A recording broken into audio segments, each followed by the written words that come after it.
know that Denise has cherry blossom. Guys, how you doing? Demonstrating what it's going to look like in the spring. Yeah. I like the shirt. How are you? Good to see you, Senator. How are you, Adam? Nice to see you. Nice to meet you. Hello, Senator. Yeah. Good to see you. Good. How are you? Good to see you. What a beautiful day, huh? Yes. You know, it's terrific to be out here at the mansion, and I want to start by thanking the people who came here today. I want to welcome you all to the governor's residence, and today is a really big day because we have a chance to plant cherry blossom trees. They're going to bring some new life, some new color, and more pride to our capital city. I want to give credit where credit is due and start by saying about the effort right here. This idea came right from here in Charleston, an idea from the city's Municipal Beautification Commission. So appreciate that. 12 dedicated volunteers took part in a discussion about how to make Charleston even more vibrant. And from that conversation came a very important plan to plant 1,000 flowering trees throughout the community. I want to thank all the elected officials who are with us today, our delegates and our senators. And I especially want to note Senator Tom Takubo, who cares about the heritage. We're going to talk about that in a little bit. And it really means a lot that you're here because West Virginia has a rich history, not only with cherry blossoms, but with the Japanese people. So thank you. The volunteers that have come together, along with all of our local partners and our city leaders, they've shown what it takes and what can be achieved when people come together to build something lasting for future generations. So I'm grateful for the city of Charleston and the mayor, not here today, but I'm appreciative for her. On behalf of the First Lady and myself, I'm grateful for this gift of 6 cherry trees to the state of West Virginia. We are honored to receive them, and they will stand here at the governor's residence as a lasting symbol of friendship and cooperation between the city and the state. There are a number of organizations that we want to recognize for their support and generosity.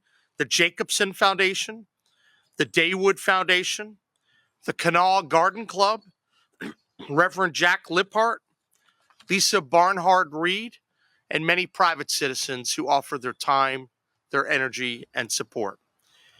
Your commitment reflects the true spirit of West Virginia. We have neighbors helping neighbors and communities working hand in hand for the common good. Now, as we plant these cherry trees, we're also reminded of the deeper meaning that they hold. The cherry blossoms we are planting today are from the original cherry blossom trees in the Tidal Basin in Washington, D.C., that were a gift from the Japanese people. Here in West Virginia, we have a very proud history with Japan, a country whose friendship and partnership with West Virginia continues to grow stronger every single year. And I was glad to meet with the Japanese ambassador at the residence earlier this year. He had a chance to come to our state of the state.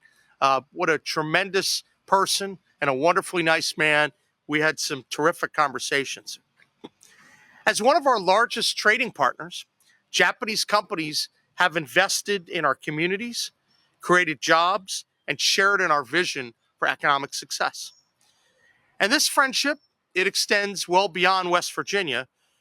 Just this week, I believe it was yesterday, President Trump was in Japan to meet with the new prime minister and solidify what Trump called the, quote, cherished alliance between the U.S. and Japan. We are grateful for our countries and our state's friendship with Japan, and these trees will stand as a living tribute to the respect and collaboration that unite us. I also think it's important that this year, which marks the 100th anniversary of the mansion, that we note that relationship, that special relationship between the Japanese emperor and West Virginia.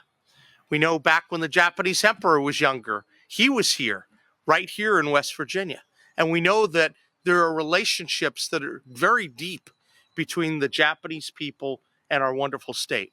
As we plant these cherry blossoms today, we celebrate that relationship. And as we commemorate the 100th anniversary of the mansion, I think it's important to note so much of the rich history that went into making all this happen. And it's just a wonderful history we have a chance to share with the people of our state. I want to thank everyone for making this happen today.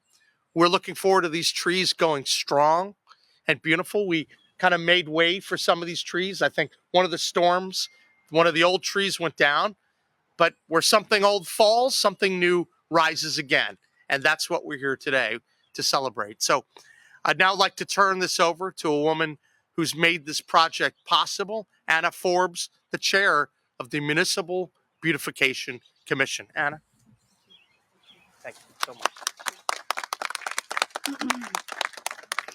Thank you, Governor and Mrs. Morrisey, for inviting us here today to share in this ceremonial planting week. These trees are a gift from the city to the state, our beautiful state of West Virginia. These trees, for the horticultural nerds out there, are Yoshino Japanese flowering trees, and they will be blooming come this April. These trees, as the governor said, they represent a shared vision of robust community enrichment and the economic development of our city, our region, and our state. I know these trees represent something very special to the First Lady as well, and so it is an honor to present them here today. A little bit about the project. As the governor said, it's called the Appalachian Spring Project. It's a plan to plant 1,000 spring flowering trees, as well as less showy street trees, park trees, lawn trees in all neighborhoods of the city. And our estimate, our runway on this is about 2 to 3 years, depending on funding. I want to also emphasize that 1,000 trees sounds like a lot, but I'm hoping it's just the beginning. Hopefully, additional phases will be added. This idea was first conceived by my commission around a round table where everyone was discussing big ideas for the city of Charleston, and this idea was broadly supported. In developing the idea, people came forward and said, you know, what about back in the day when the riverbanks were filled with spring blossoming trees? Can't we do that? And so this idea is warmly embraced by so many members of our community. What's great about this project is it's also a project of public sector and private sector collaboration. We have, on the one hand, the public sector, which is my commission, but we also have tireless volunteers. All of the people on my commissions are volunteers. We don't work really we work for the city, but we aren't really employees. And the members of the commission, they're visionaries. They make things happen. They're worker bees. The goals of this project is obviously beautification, but it's strategic beautification. It's beautification that is aimed at generating economic upturn, increasing tourism, spurring economic development, growing our community, fostering important conservation concerns, and improving the general well-being of our citizens. The government can't do this alone. The private sector, public sector endeavor is important.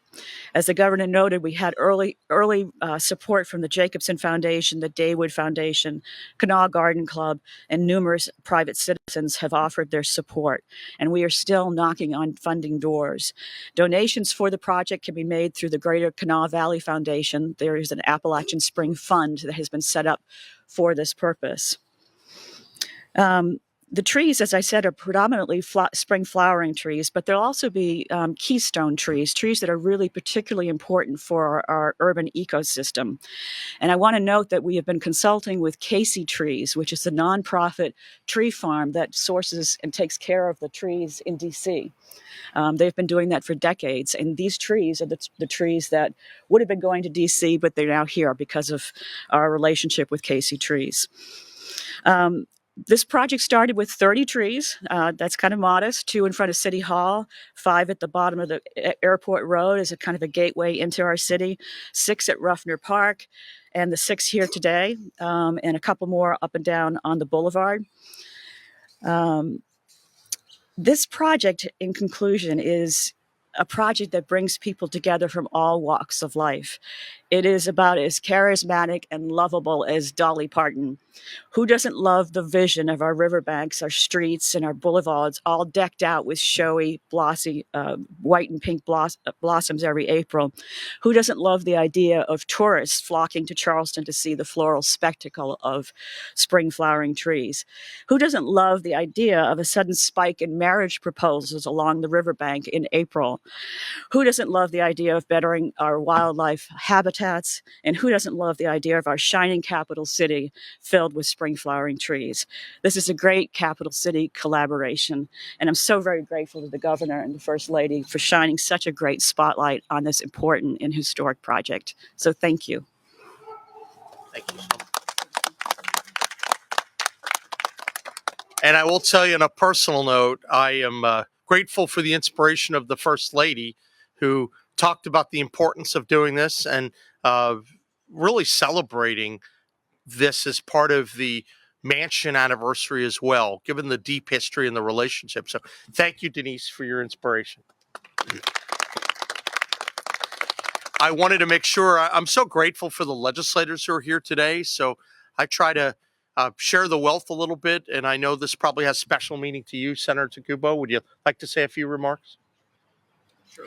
But you don't have to. I just like to give you the opportunity. No, I'd just like to say thank you, Governor. Thank you, Charleston, for all the work that you've done. This is an absolutely beautiful idea. And I know everybody, so many friends and family like to go to D.C. to see that, and to see that happening here in Charleston means so much. I know that we have a rich investment that started back 30 years ago with Japan. We have a business office in Japan, and so we have, I think, over 20 plus companies here. So I'm sure this will mean a lot to them too. So thanks for all the above. And thank you, Governor. And I don't want to leave anyone out. Senator, do you want to say a few words? Delegate, you good? Well, I want to thank everyone for coming. And this is really exciting because West Virginia has a rich tradition with trees. And as we all know, we're the third most forested state in the nation. So I love this project and just honored to be able to do it here at the mansion today. So thank you and God bless. Thank you. Thank you, sir. Oh, I guess I have a job to do. All right, so what are we doing here? Oh, yeah.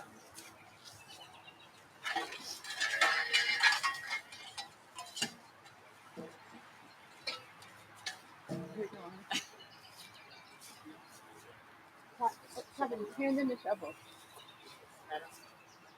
Anyone else would like to shovel?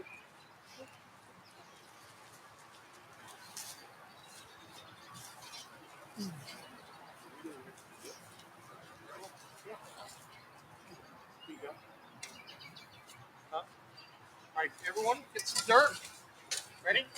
Ready? Hold. You guys got the picture? Fire away. That's for sure. All right.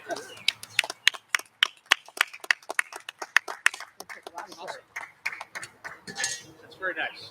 This is going to be beautiful. Yeah. Wonderful.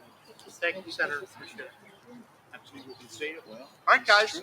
That concludes our remarks for now. We'll see you very soon.